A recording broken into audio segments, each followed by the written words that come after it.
Episode 10. My name is Wahid Omid. This is the story of how the year 1984 became the most important year of my entire life, when I won the battle against my own government and opened the doors to my musical destiny. Before we continue, please like and follow the channel for more incredible stories of strength and overcoming. Then leave a comment about what you thought of the story. The train was cutting through the vast Soviet landscape in the late spring of 1984. I was sitting by the window, staring at the fields that passed by like a film in fast motion, but I could barely see anything. My mind was completely focused on a single thought. I had won. After all the obstacles, after all the rejections, after the government had tried to stop me from studying music, I had finally been accepted at the Kiev Music Academy Glara. I held in my hands the official acceptance letter, reading and rereading the words as if they might disappear at any moment. My fingers traced each line, making sure this was not just a dream.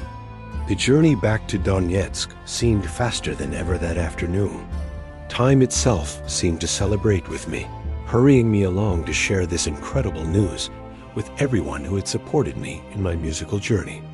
When I finally arrived in Donetsk, I ran straight to the university where I had been studying. My feet barely touched the ground.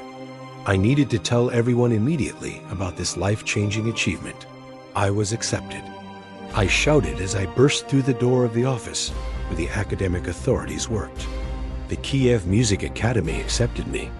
The reaction was better than I could have imagined. Everyone in the university surrounded me, hugging me, congratulating me, celebrating this victory that was not just mine, but belonged to everyone who had believed in me.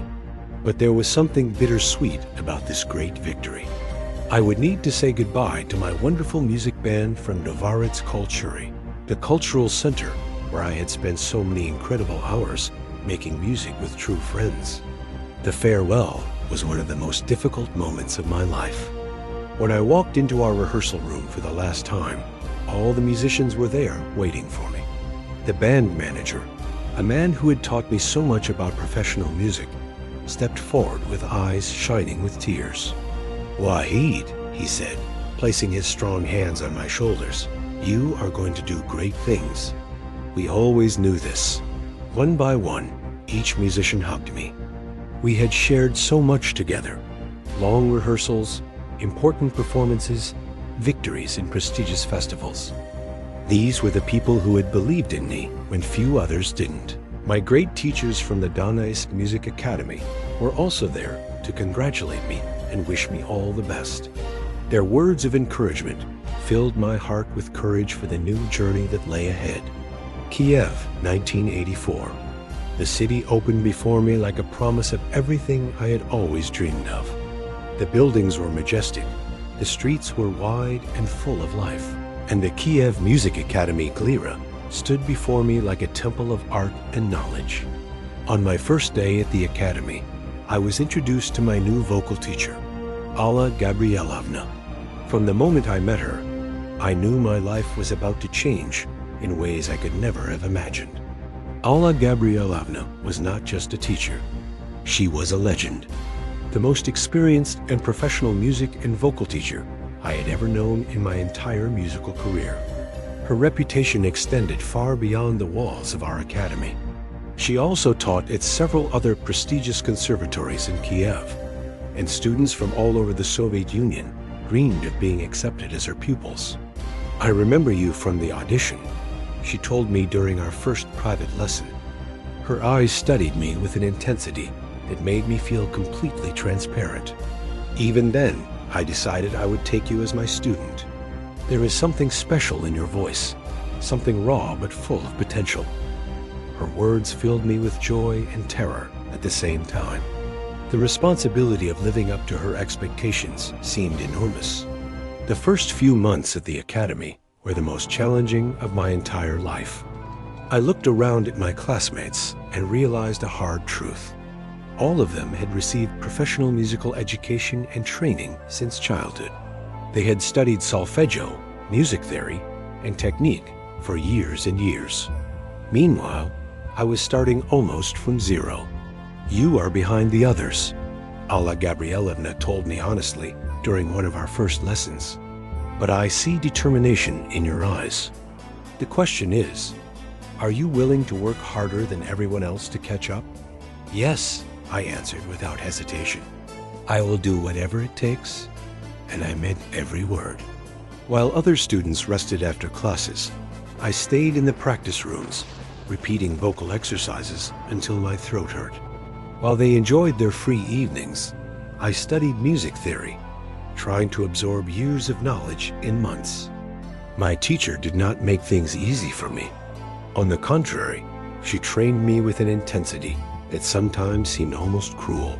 Classical tenor techniques required perfect control of breath, precise vocal placement, and an understanding of musical expression that could only come from hours and hours of dedicated practice. Again, she would say after I finished an exercise, your breath is still not supporting the high notes properly. Again. But with each passing week, I could feel my voice transforming.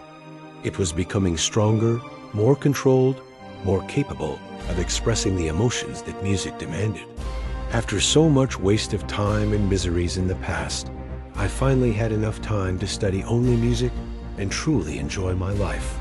During my first year of studies, I did not bother to participate in any musical shows or to be a member of any music ensemble.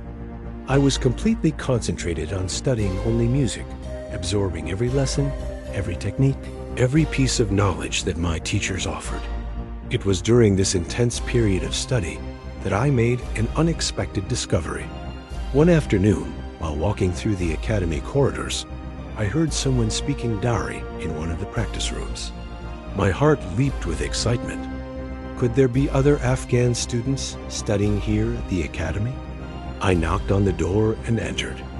Inside, a young man was practicing the piano with impressive skill. When he saw me, his eyes widened with surprise. "Are you Afghan?" he asked in our beautiful language. "Yes," I responded, unable to contain my joy at hearing Dari in this distant place. "My name is Wahid Omid. I am Farid Shifta," he said, standing up and shaking my hand warmly. "I cannot believe there is another Afghan student here at the academy." Farid became one of my closest friends. He was a very talented musician who played both piano and clarinet excellently. After graduating from an Afghan music school, he had been able to get a scholarship to continue his studies at the Kiev Music Academy. "How did you get accepted here without any secondary musical education?" he asked me with genuine curiosity during one of our conversations. "This is almost unheard of." I told him my entire story, the struggles with my family, the government's opposition, the years of fighting for the right to study music. He listened with admiration and respect. "You are a fighter, Wahid," he said with conviction. "Afghanistan needs more people like you." Farid introduced me to other Afghan students who were studying at the academy. There was Humayun, the son of the very famous musician and trumpet player, Ustad Danjalai. There was also another Afghan student who was studying electrical solo guitar. Having these friends from my homeland made Kiev feel a little less foreign. We would meet regularly, share stories about Afghanistan, and support each other through the challenges of studying in a foreign country. 1 year passed, and I became a truly master of my music. My vocal teacher, Alla Gabrielevna, had been training me very hard with classical tenor techniques, and the results were becoming more and more evident with each passing day. I was already able to sing opera music. My voice had become very strong, capable of filling large spaces with sound. The transformation was so dramatic that even I sometimes could not believe what was happening. I remember that one special day when my great teacher Alla Gabrielevna was training me in our usual classroom. We were working on a particularly difficult aria that required tremendous vocal power and control. I took a deep breath and began to sing, putting all my energy and emotion into every note. The sound that came from my throat was so powerful that it echoed through the corridors of our music academy. Suddenly, the classroom door opened. The school director himself, whom I had only seen from a distance during official ceremonies, entered our training classroom. "Who is singing?" he asked, looking directly at me with an expression of complete amazement on his face. "This is my student, Wahid Omid," replied Alla Gabrielovna with obvious pride in her voice. The director approached me, studying my face as if trying to memorize every feature. "I was in my office on the other side of the building," he said, still seeming somewhat in disbelief. "Your voice reached me there." It echoed in the corridors of our academy with such power that I simply had to come see who was producing such an incredible sound. He turned to my teacher. "Congratulations, Alla Gabrielovna. You have developed a truly exceptional voice here." After he left, my teacher looked at me with tears of pride in her eyes. "Do you understand what just happened, Wahid?" she asked softly. "The director does not leave his office for just anyone. You have proven that all your hard work and dedication were worth it." That moment was a turning point in my life at the academy. News of the incident spread quickly among students and teachers. Suddenly, I was no longer seen as the student who came without proper musical education. I was now recognized as someone with genuine talent and extraordinary dedication. If you have made it this far, please leave your like and subscribe to the channel to follow my story. Thanks, my success and dedication did not go unnoticed by the Academy administration. After all my hard work and my commitment to the Music Academy, I was given an incredible honor. I became the president of the international students and head master of our student dormitory. This was not just a title, it was a real responsibility. The Academy gave me an office room in our dormitory with a few students as my assistants. Suddenly, I was not only studying music, but also helping to solve problems for international students from all over the world who were studying at the Academy.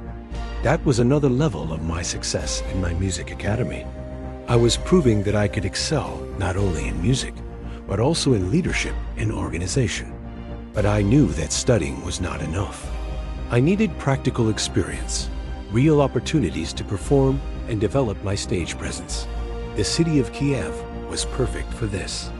It was a very beautiful city with wonderful architecture and many cultural centers. The entire city breathed art and culture. I felt that it was about time for me to restart doing music outside of my school to get more experience. Theory and practice in the classroom were essential, but nothing could replace the experience of performing in front of real audiences. One beautiful day, while exploring the city, I found out that Kiev's cultural center was very popular and had an incredible professional music orchestra. This was exactly what I was looking for. I immediately decided to go there and find out for myself what opportunities might exist. The cultural center was an impressive building, full of energy and artistic activity. I asked to speak with the director and was taken to his office. Director Abramovich was a middle-aged man with a very sharp look.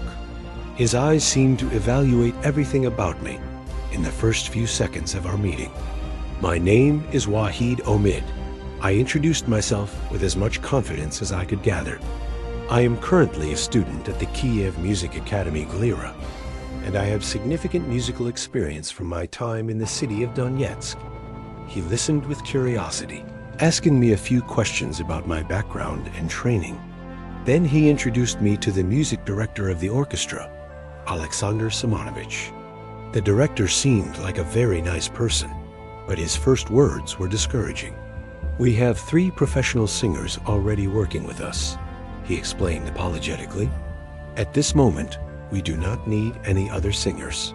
I could feel my opportunity slipping away, but I was not ready to give up so easily. I had come too far to be turned away without even being given a chance to prove myself. "I understand," I said calmly, "but I have experience working with various music bands in Donetsk. I have won in prestigious music festivals. Would you allow me to sing just one song for you right now? Just to show you what I can do?" Alexander Simonovich and Director Abramovich exchanged glances. Something in my determination seemed to intrigue them. "All right," said Alexander Simonovich. "Do you have a song prepared?" "I am always ready," I replied with confidence. "I can perform several Russian songs that I sing very well." I told them a list of my Russian songs, and together we chose one that would best demonstrate my abilities. The audition took place right there in the cultural center. When I began to sing, I put everything I had learned from Alla Gabrielovna into every note. I sang not just with my voice, but with my entire soul, showing them the power and emotion that I could bring to a performance. When I finished, there was a moment of complete silence. Then Alexander Simonovich began to applaud, followed by everyone else who had gathered to listen. "You are hired," he said with a big smile.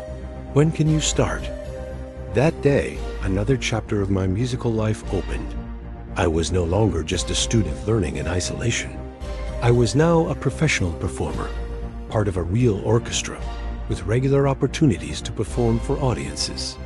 Like in the city of Donetsk, I started participating and doing shows in many different occasions around the city of Kiev. Every Friday and Saturday night, I sang with the professional orchestra at the Kiev Dvorets Kultury for the young population. Our city was hosting thousands and thousands of foreign students who came to study in Kiev's universities from around the world. This created a vibrant international atmosphere that was perfect for a performer like me. I remember that lots of Afghan students also studied in the city of Kiev. One day, I met a student whose name was Ahmad Zai, and he was the brother of the Afghan president, Dr. Najibullah. He was also the Afghan cultural president in Kiev, Wahid. He said to me after hearing me perform one evening, "I need someone with your talent and experience. Would you be interested in working with me to help organize musical and cultural programs around the Soviet Union to represent Afghanistan?" This was a great opportunity for me to use my experience and knowledge to represent my beloved country. Without hesitation, I accepted. Our first major project together was the Soviet Union's big TV Day celebration. I was invited by Ukrainian Central TV to represent Afghanistan, have an interview, and sing a song on their program. The show was broadcasted around the entire Soviet Union. Millions of people across multiple countries watched as I performed and spoke about Afghan culture and music. That was a great achievement for me to be present in that prestigious program. When I returned to my music academy after the broadcast, everyone was talking about it. Even students and teachers who did not know me before suddenly recognized me in the hallways. "That was you on television," they would say with excitement and respect. At the music academy, I had met so many talented musicians, and we had become great friends. Music creates bonds that go beyond simple friendship. When you create art together, you share something deeply personal and meaningful. One day, a group of us decided to create our own music band. We were young, talented, ambitious, and full of creative energy. We wanted to make music that would speak to people's hearts, that would carry the emotions and stories that we felt were important. We started doing many shows outside of our music academy. Our performances became increasingly popular, and we began to develop a following among the international student community in Kiev.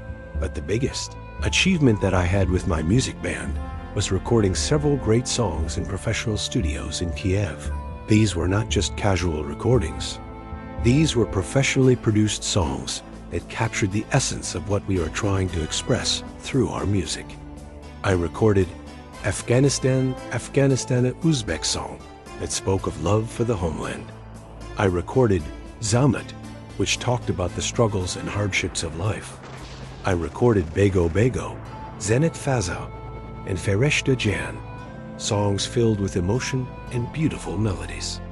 At that time, I had no way of knowing that these songs would later make history and create a cultural revolution in Afghanistan.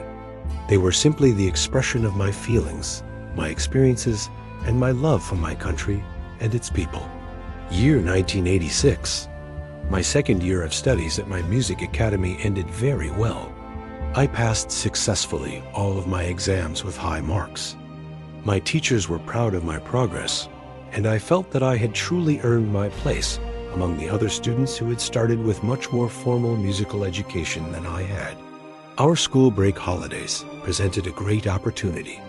After so many years away, I could finally visit my family in Afghanistan. I remember that when I had left Afghanistan, I was only a little boy. But now, after many years, I would be going back home to visit my family as a young man. I was curious and somewhat nervous to see my family's reaction. Would they even recognize me? How would my father react to seeing me after so many years? Would he finally accept that his son was studying in a music academy? All of these questions made me worry deeply as I prepared for the journey home. Finally, after 6 long years away, I was back in my beloved country, Afghanistan. At the Kabul International Airport, my beloved mother was waiting for me to pick me up. When I saw her through the crowd, my heart nearly stopped. She looked very beautiful and dressed very modern, completely different from how I remembered her. The moment I was entering the terminal, she recognized me immediately. She ran toward me and hugged me very hard. We both cried while holding each other for a long time, unable to speak, simply feeling the joy of being reunited after such a long separation. After leaving the Kabul International Airport, I saw that Kabul itself looked very beautiful, very organized and modern. The city had transformed dramatically during my years away. People on the streets looked very chic and fashionable. President Dr. Najibullah was doing a great job for the country, and the evidence of progress was everywhere. That day, after we arrived home, my brothers Fawad and Bahram and my sisters Shala and Nahid all gathered around me. They gave me hugs and kisses, everyone exclaiming how much I had changed and grown. Everyone looked very different, beautiful, and grown up from how I remembered them. My father looked like he had aged considerably. He gave me a normal hug and welcomed me home, but there was something reserved in his manner. I could sense he was still conflicted about my choice to study music. I told my family that I was on school break vacation, and I had only a few weeks to spend time with them before I would need to go back to the Soviet Union. I also told everyone about my music academy and my life adventure in the Soviet Union. I shared stories about my teachers, my fellow students, my performances with the orchestra, and my recordings in professional studios. I saw tears in my mother's eyes as she heard my stories. When I finished, she reached out and held my hand tightly. "I am so very proud of you, my son," she said with emotion filling her voice. "You followed your dream despite all the obstacles. You became the artist you were meant to be." My father listened to my stories very quietly, without saying much. He was a changed man from the strict, uncompromising father I remembered from my childhood. He pretended that everything was okay, but I could sense the internal struggle he was experiencing. Part of him wanted to be proud of my achievements, but another part still could not fully accept the path I had chosen. The next day was a very exciting day for me.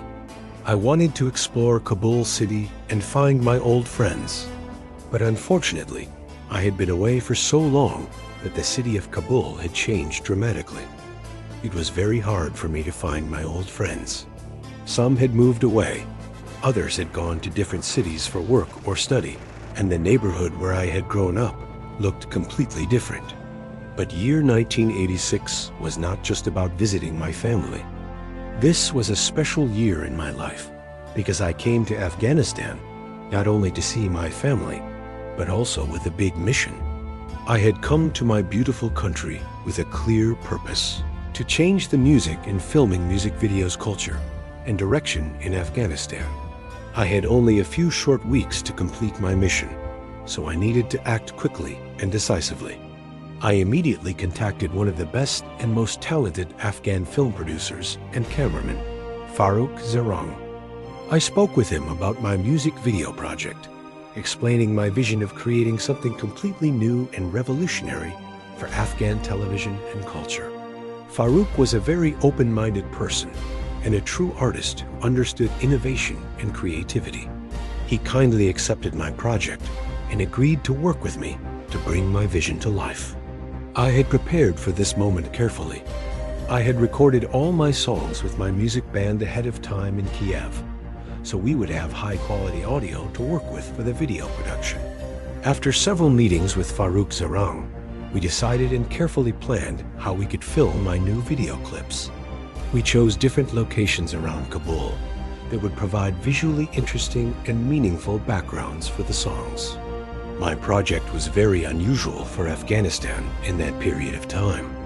Up until then, all musical performances on television were filmed inside studios, with singers standing in one position, wearing traditional clothing and singing directly to the camera. It was formal, static, and very limited in creative expression. I wanted to change all of that. I was the first musician and singer to take the cameras outside of the studio and create modern music videos. My vision included changing clothes for different songs, filming in various locations around Kabul, using dynamic camera movements, and creating a visual narrative that complemented the music.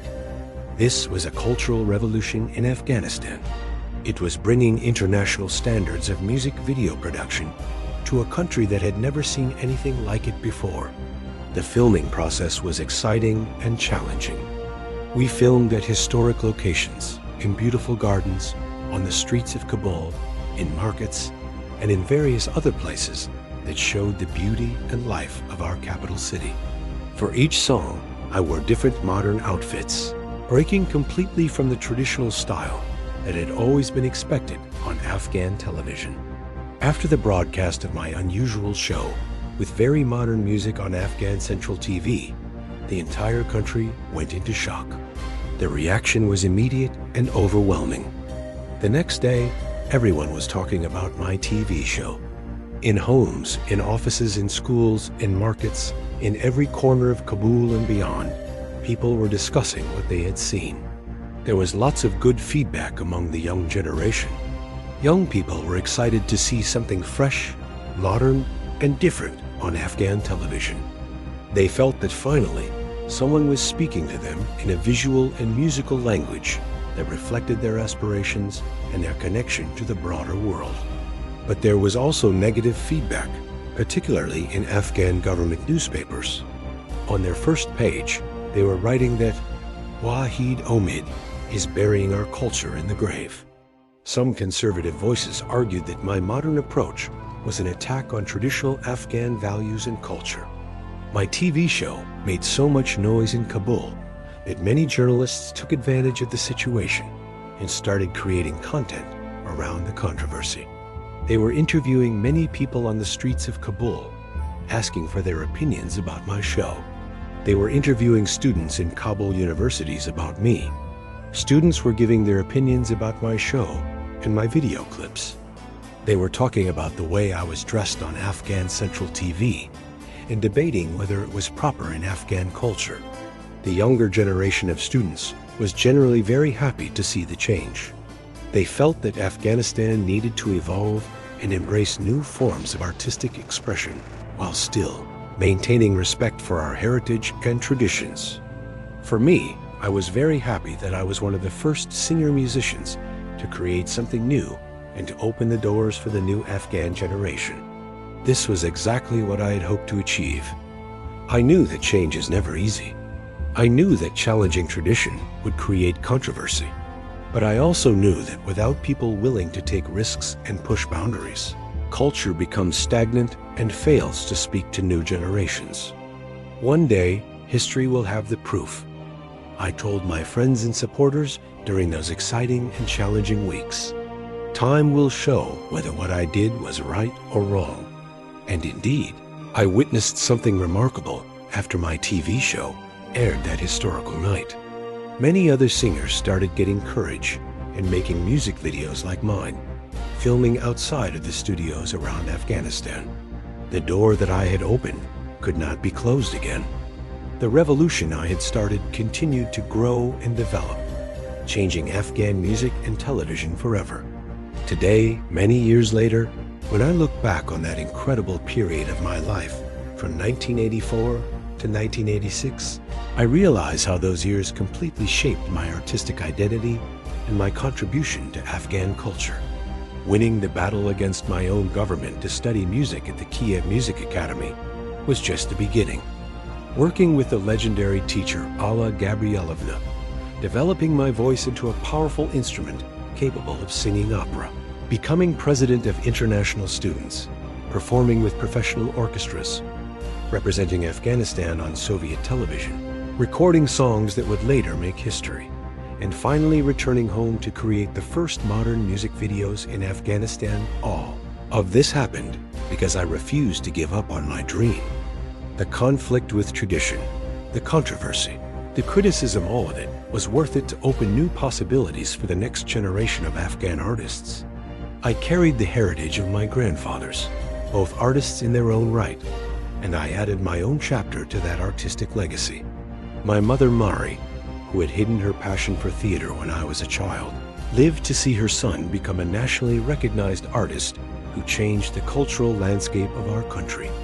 My father Freden, who had opposed my musical ambitions for so many years, eventually came to a quiet acceptance, even if he could never fully embrace the path I had chosen.